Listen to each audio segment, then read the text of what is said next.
Good morning. Yep, mussy hair. Just woke up. And it's Vlogmas Day 2. Let's get this day started. Alright, let's grab our little mini sledgehammer here.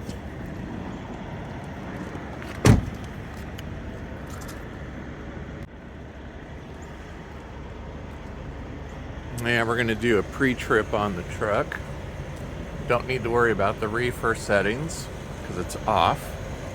It's empty. Make sure our airlines are connected. Electrical's good.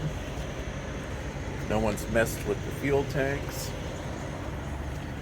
We're going to make sure that fifth wheel pin is in. We're going to come through and make sure we don't have any flat tires. Now, how's that reefer fuel doing?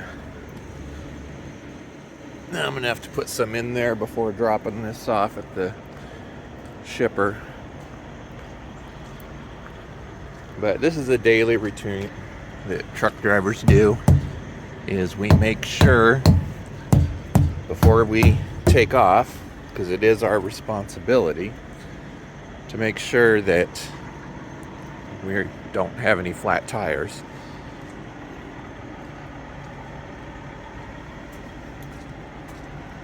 Wasn't a bad night last night.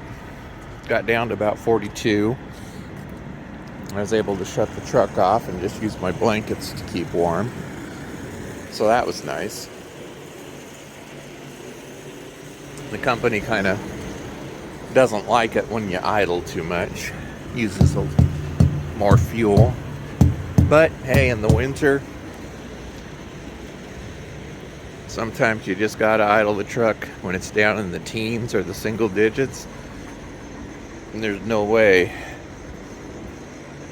that you can do it without idling the truck unless you have a auxiliary power unit or APU unit installed on the truck, which this one does not have. So I have to idle the truck when it gets too cold. Or in the reverse, if it gets too hot. No one messed with the fuel tank. Alright. Now we're gonna go under the hood. And like I said, this is something that I do as a truck driver every single day before I take off. Because it is my responsibility to do. Alright. Gonna have to set you down for a second here.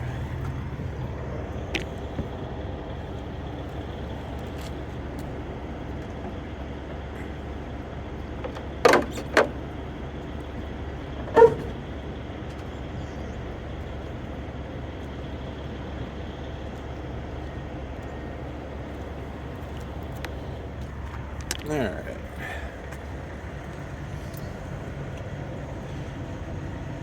We're making sure nothing's bent, broken, or cracked, because that could cause an accident if it breaks while you're driving. And if that happens while you're on the freeway or something next to other cars, that could be a disastrous outcome. Make sure we don't have any holes in the hoses or connections. Got plenty of washer fluid, because who knows what kind of wintry mix we're going to run into.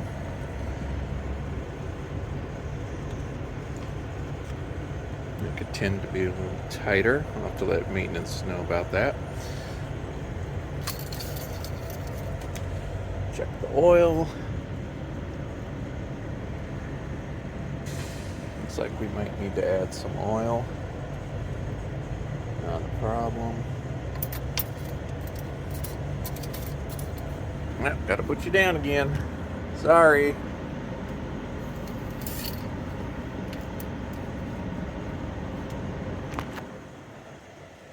Alright.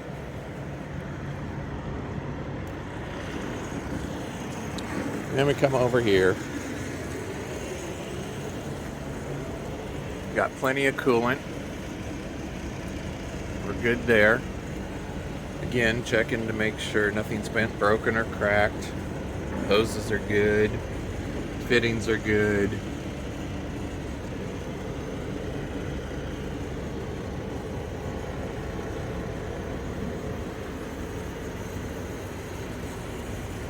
Alright. Everything looks good. I don't see any leaks going on with the engine. So that's good. Alright.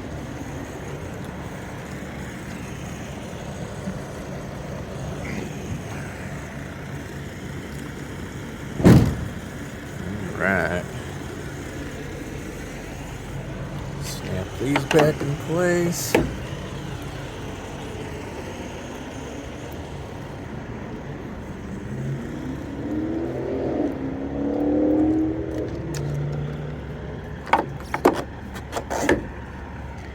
Alright. And that is what I do every single day before I start out. And that is my responsibility as a truck driver. So, I did put the pre-trip on the log. Now we're going to start this puppy up.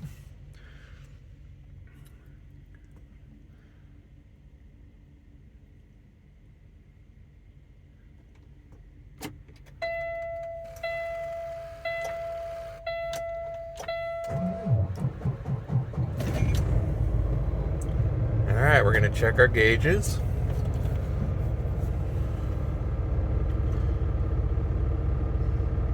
We want the battery to be between 13 and 14. Oil, 40 is good. Water, that'll take a while to build up, but we want to keep that low. Yes, I have the parking brake on.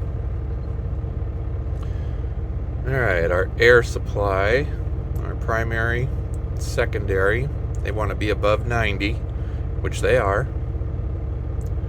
Brake applied pressure, that's when I put the brake on.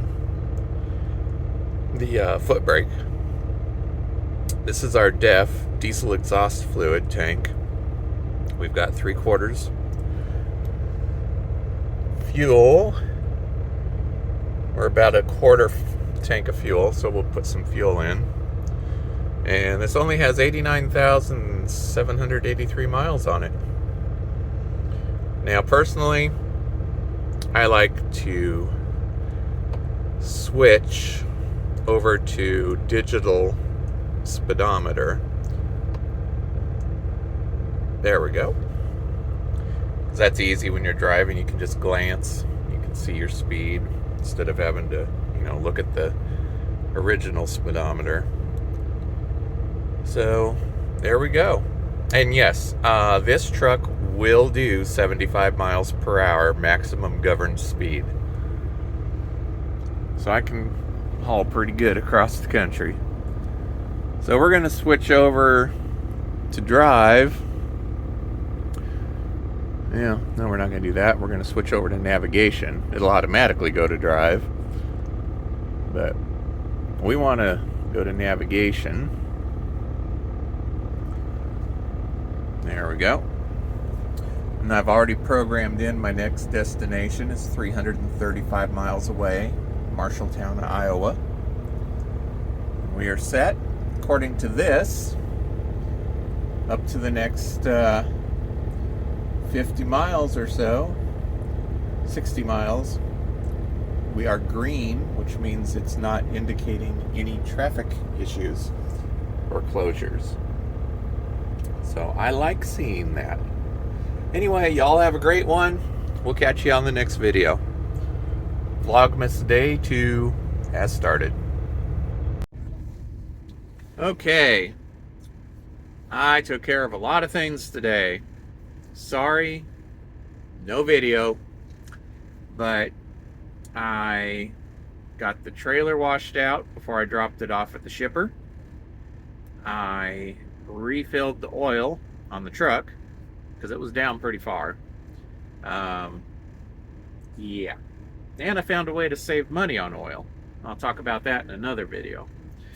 So I pay for the oil initially, and then the company reimburses me from when it comes to payroll. So yeah, it is what it is. The truck needed oil. It got oil.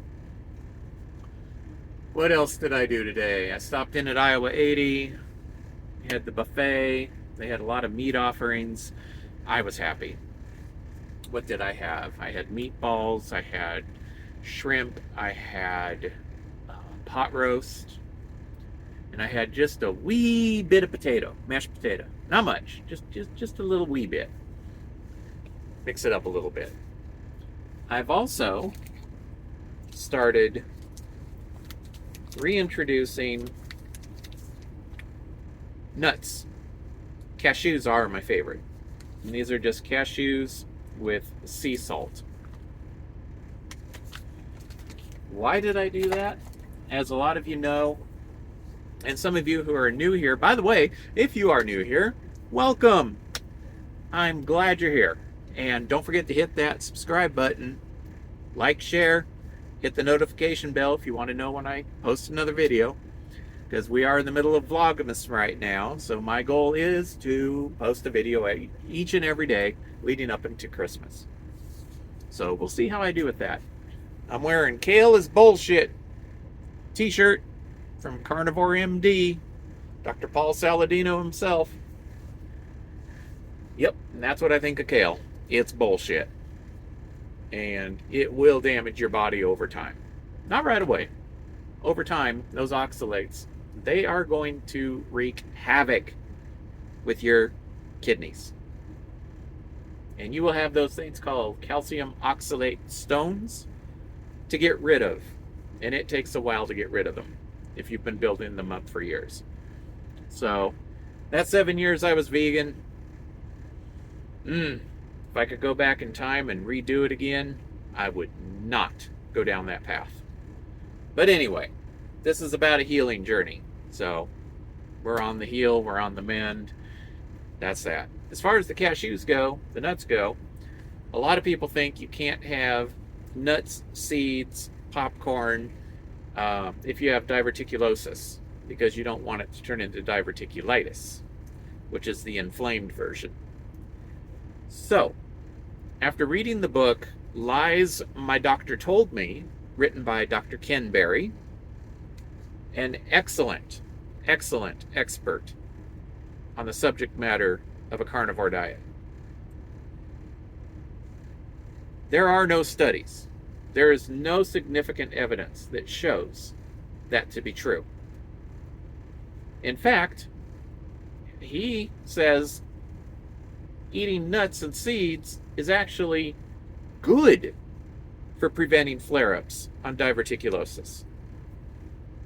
So I'm going to take him at his word.